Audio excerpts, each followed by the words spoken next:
All farmers are trying to adopt some form of harvest weed seed management for their farming system. There's a multitude of options.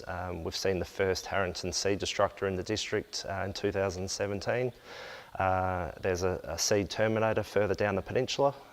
So those premium types of harvest weed seed management are starting to be adopted, and we've had the new strategy of chaff lining this year has been widely received, and it's a very economical and easy way to start managing some of your weed seeds at harvest.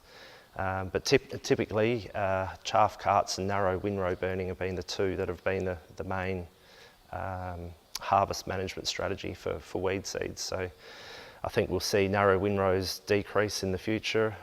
Chaff carts will still be needed in certain paddocks, but there'll be a great adoption of chaff lining and to a lesser extent chaff decking with those that have got controlled traffic. And then those that can afford it and maybe with large areas, the seed terminator and Harrington seed destructor will have their part to play for sure. It doesn't matter how the actual weed seed is treated through the header and what happens out the back of the header, but it's getting it into the actual front of the header.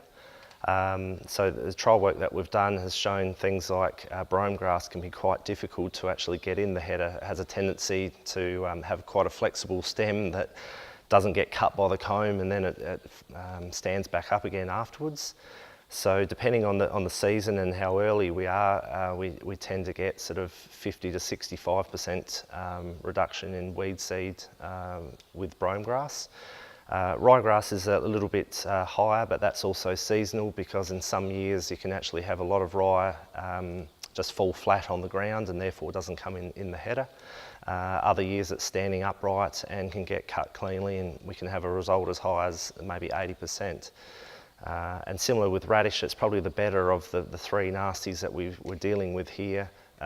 Generally radish will stand up quite well, and the research that we've done in comparing all those different harvest weed seed management shows that maybe 70 to 80% of the radish is what's been treated through the header, whether it be a chaff cart or narrow windrow.